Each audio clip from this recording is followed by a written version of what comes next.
Bonjour et bienvenue sur Radio Vibe, la radio qui parle ouvertement, librement de toutes les passions. Radio Vibe, la radio libre et généraliste qui encourage les talents, les événements et les initiatives culturelles.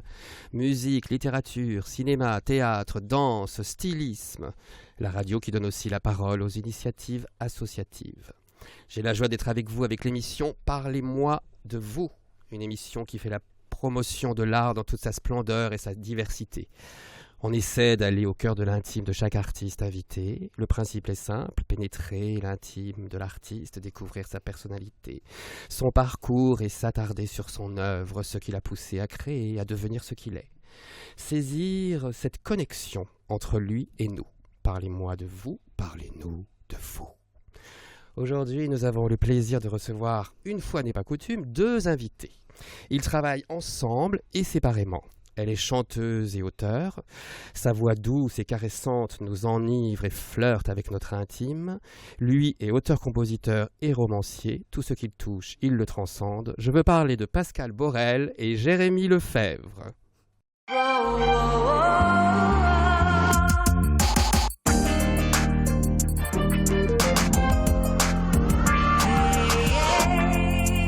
Radio Vibe.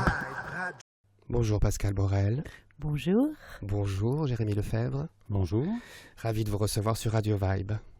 Cher Pascal Borel, pour le cas où certains auditeurs ne vous connaîtraient pas, je vais rappeler brièvement que vous avez débuté votre carrière de chanteuse au sein du groupe Mikado, un duo à l'avant-garde de la pop française, duo glamour naviguant entre le kitsch, le décalé, le drôle et le tendre. On se souvient notamment des fameux titres La fille du soleil et Naufrage en hiver qui vous ont valu une belle renommée. Quel regard portez-vous maintenant sur cette période ?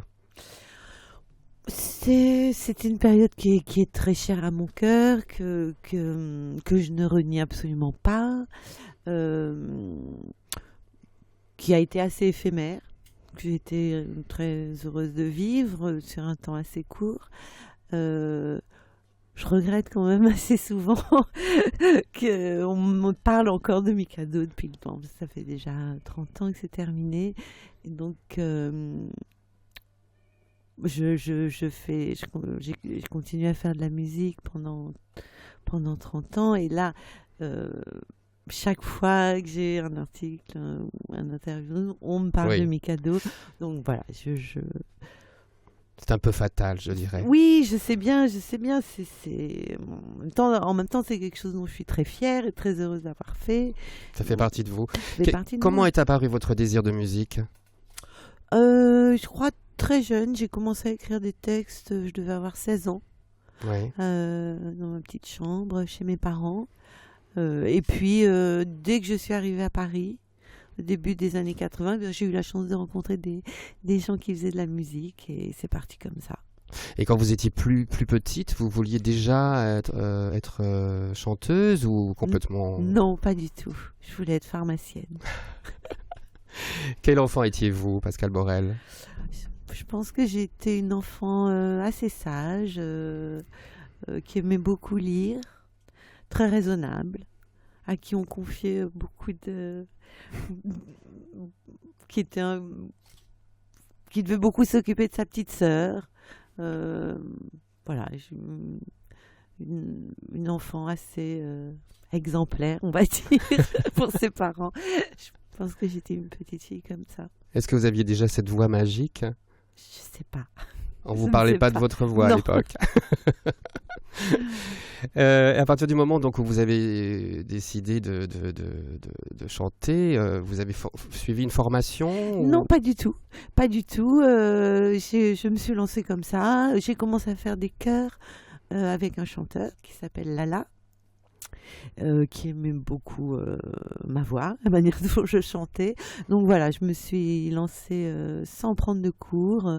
Et puis en fait, après, lorsque j'ai commencé Mikado, un an ou deux après,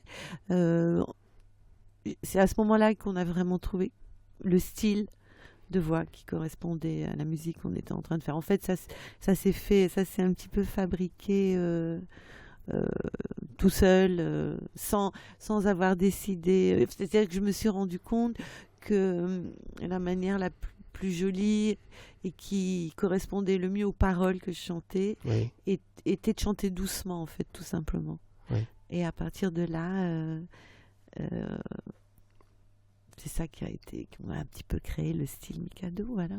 Et votre style à vous aussi, enfin. Oui, tout à fait. Manière de chanter, manière d'être, le style de parole. Les côtés un peu décalés, hors des modes, je dirais. Pensez-vous que ce soit un atout ou un handicap, ça? D'être hors des modes. Oui. Enfin, votre manière de chanter, plutôt décalée. Plutôt un atout, je pense. Mhm. Plutôt un atout. Plutôt un atout parce que je me rends compte que c'est un petit peu quelque chose d'intemporel, en fait, que les gens soient touchés par une manière de chanter, un style de voix. On peut pas le prévoir, enfin c'est quelque chose d'un peu magique et qui peut arriver n'importe quand, à n'importe qui. Ouais. Rien n'est prévisible. Intemporel, vous l'avez dit, décalé, drôle, tendre, kitsch. Vous allez avoir la chance de rencontrer sur votre route un homme qui n'est pas en reste avec cet univers, Jérémy Lefebvre. Bonjour. Bonjour, vous êtes auteur-compositeur, mais aussi interprète, romancier. Dans une vie pas si éloignée, vous avez été comédien, réalisateur de films d'animation. D'où vous vient cet appétit créatif? Je pense qu'il vient vraiment de loin, de la petite enfance. Oui, dès l'enfance, j'avais une espèce de prédilection pour la magie sous toutes ses formes, que ce soit à travers les jeux normaux que font tous les enfants, mais que j'avais toujours tendance à diriger vers une espèce de fabrication d'un monde. Je dessinais beaucoup, j'étais beaucoup dans l'imaginaire, et puis je rêvais beaucoup de créer des choses. Dès l'âge de 6, 7, 8 ans, je me fantasmais en auteur ou en chanteur. Oui, c'est très ancien cette envie. Ah oui, donc vous êtes devenu ce que vous fantasmiez, quoi. Oui, grosso modo. Avant de parler de votre rencontre et surtout de votre actualité, à tous les deux, je vous propose d'écouter un titre tiré de votre dernier album, Pascal Borel et Jérémy Lefebvre, donc écrit et interprété par Pascal Borel et mis en musique par Jérémy Lefebvre.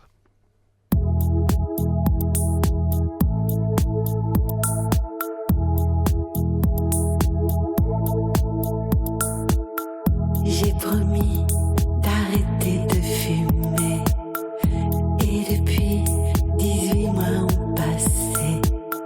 Mes promesses sont parties en fumée, en nuages bleus se sont envolés. J'ai promis de ne jamais tricher, j'ai juré de dire la vérité. Une bouffée de magie musicale grâce à la voix de Pascal Borel. C'était donc Promesse, un titre extrait du dernier album de Pascal Borel et Jérémy Lefebvre, Par ailleurs. Avant d'achever notre rencontre, je vous propose, Pascal Borel, de vous embarquer dans mon questionnaire intime. Enfin, c'est d'abord le questionnaire de Proust, mais que j'ai remanié à ma sauce. D'accord. La qualité que vous préférez chez un homme, Pascal Borel? Le port de la barbe et de la moustache. Proust dirait merci. La qualité que vous préférez chez une femme? Le port de la jupe. Qu'est-ce que pour vous un ami véritable? Celui à qui je peux répondre OK quand il me dit t'es conne. Votre occupation préférée? Chanter. Et qu'est-ce qui vous enchante? Les bébés qui rigolent. Le rire des bébés. Un moment de scène mémorable que vous avez vécu lors de vos concerts?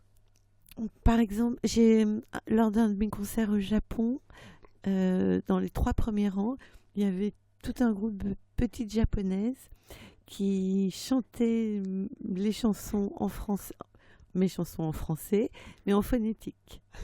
Complètement en phonétique, sans comprendre un mot. Ah oui, ça devait être merveilleux. C'était merveilleux. Votre fleur préférée? Les iris. Qu'est-ce qui vous rend triste? La chanson d'Anne Sylvestre, Ma chérie. Qu'est-ce qui vous met en colère? pas grand...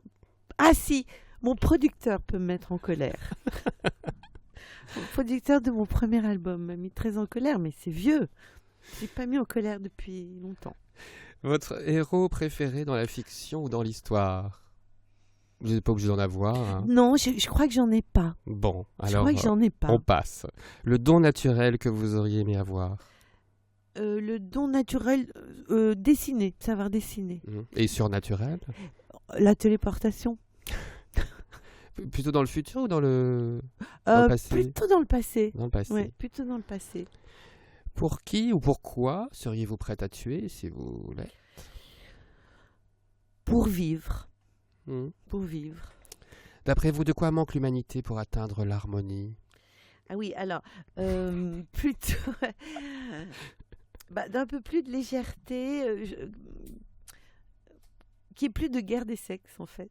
Que ça ne soit plus aussi important d'être un homme ou une femme, que les hommes n'aient rien à prouver aux femmes et que les femmes n'aient plus rien à prouver aux hommes non plus. Je trouve que ça manque. Votre dernière émotion forte? Ma dernière émotion forte... La Guadeloupe. La Guadeloupe. Qu'est-ce qui vous Les fait paysages de la Guadeloupe. Qu'est-ce qui vous fait peur? Des girafes. Une scène marquante de votre enfance? Je me souviens d'une scène, j'étais très petite à l'école et je crois que notre institutrice était en train de nous expliquer ce qu'étaient les sentiments. Voilà. Et elle a demandé, après avoir fait la leçon, elle nous a demandé, donnez-moi un exemple de quelque chose qui est gratuit alors, dans la vie. Et j'ai voulu répondre, et j'ai répondu, elle m'a donné la parole, et je lui ai dit le persil. Parce que je me souvenais comment ça marchait avec ma maman. En fait, on lui donnait du persil. Voilà. Et elle a réagi. Ah oui, tout le monde s'est moqué de vous, oui. Comment aimeriez-vous mourir, Pascal Borel? En robe fourreau, avec une rivière de diamants et une coupe de champagne à la main. Est-ce que l'enfant que vous étiez se reconnaît dans la femme que vous êtes devenue? Eh bien, pas du tout. Ah, intéressant. Je voulais être pharmacienne et vendre des médicaments. Et maintenant, je suis chanteuse et je déteste les médicaments et les médecins. Et je n'en prends jamais. Et vous, Jérémy Lefebvre, l'enfant que vous étiez, se reconnaît-il dans l'homme que vous êtes devenu? Je ne sais pas, j'ai perdu le contact avec l'enfant que j'étais. Je pense qu'il serait assez déçu de certaines choses parce que j'avais des rêves d'héroïsme. Moi, je me fantasmais en corsaire de l'espace, en fanfan la tulipe. Donc, il me trouverait un peu trop normal, peut-être. Votre état d'esprit actuel, Pascal Borel? Légère, joyeuse, d'humeur joyeuse et décontractée. Merci en tout cas d'avoir joué le jeu. Quant à vous, Jérémy Lefebvre, vous savez ce qui nous ferait plaisir. Enfin, ce qui me ferait plaisir déjà, c'est que vous nous lisiez un extrait de votre roman « Le collège de Buchy ». Le quart de ramassage ramassait chaque matin des enfants et des adolescents de tout le canton de Buchy et les déshumanisait. Il avalait ces enfants, qui étaient peut-être encore quelques minutes plus tôt des êtres humains pourvus d'âme. Il les digérait dans sa carlingue au siège couleur de vomi et il les transformait en bêtes féroces. C'était un troupeau de bêtes féroces qui peuplait le quart de ramassage dont le ronronnement caressait la campagne normande et que je voyais maintenant arriver. Si dans mon crâne d'enfant il y avait eu un cerveau d'adulte, je serais monté dans le quart une fois, le jour de la rentrée, et ensuite je n'y serais plus jamais remonté. Mais dans mon crâne il y avait un cerveau d'enfant, et lorsque le quart de ramassage ralentissait devant le portail de M. Étancelin, je faisais comme Anne, la nonchalance en moins, je ramassais mon cartable de 15 kilos sans aucune nonchalance et je montais dans le quart de ramassage dans lequel je n'aurais jamais dû monter. Si j'avais de la chance, je trouvais une place sur une banquette sale à côté d'un animal féroce, mais en général, je n'avais pas de chance, je restais debout ou alors sur un strapontin, objet de la férocité des collégiens animaux, et je passais tout le trajet à me demander à quel moment lequel de ces animaux allait m'injurier ou me donner un coup dans l'estomac pour le plaisir de me voir fondre en larmes. Quand je pense aujourd'hui aux collégiens pendant le trajet jusqu'à Buchy, j'ai du mal à me dire qu'au fond ils avaient une âme et qu'ils étaient changés en bêtes féroces par le quart de ramassage. J'ai plutôt l'impression qu'ils n'avaient pas d'âme et qu'ils étaient depuis toujours des animaux féroces que le quart de ramassage ne faisait que révéler à eux-mêmes en leur offrant un environnement adapté. Et du plus profond de mon cœur, je désire que tous aient horriblement raté leur vie ensuite. Je désire le plus sincèrement du monde qu'ils se soient tous révélés stériles à cause du distilbène qu'avait pris leur maman, ou si elle n'en avait pas pris, que les enfants qu'ils ont eus soient morts écrasés par des poids lourds sous leurs yeux. Je désire ardemment que ceux que le malheur, la misère, la drogue, le cancer, le sida et le hasard n'ont pas encore anéantis finissent bientôt leur vie dans des galetas immondes, imbibés d'alcool, qu'ils pleurent déjà toutes les larmes de leur corps à l'idée des merdes qu'ils sont et ont toujours été. J'espère de tout mon cœur que pour eux il n'y a pas de Dieu et que personne n'entend leurs cris dans la nuit. Malheureusement, je me doute bien qu'ils étaient pourvus d'âme, tout comme moi, tout comme Maurice Papon et Michel Fourniret, et qu'ils iront tous au ciel, où j'aurai le plaisir de les retrouver. Merci Jérémy Lefebvre, on entend bien la mesure et la démesure qui nous attend dans Le Collège de Buchy, le dernier roman qui vient de paraître aux éditions Le Lunatique. Pascal Borel, comment peut-on se procurer votre album ? Partout, j'ai un distributeur. Pour Oui. la première fois de ma vie, pour la première fois depuis 10 ans, j'ai un distributeur qui s'appelle Modulor. Donc partout, Modulor. La distribution, mais il est partout, à la FNAC, partout. C'est formidable. Donc, mais oui. Donc par ailleurs, Mais oui. Pascal Borel, courez-y parce que c'est formidable, et Jérémy Lefebvre, donc Le Collège de Buchy aux éditions Lunatique, qui vient de paraître également. De la scène de prévu Pas tout de suite, là je viens de faire un concert à la Flèche d'Or C'est le 18 mai, mais pour l'instant non, pas encore de date. Et vous avez un site. Oui. Donc on tape Pascal Borel dans Google et puis on trouve facilement tout ce que vous avez fait. Mais il ne me reste plus qu'à vous remercier, Pascal Borel. Merci à vous.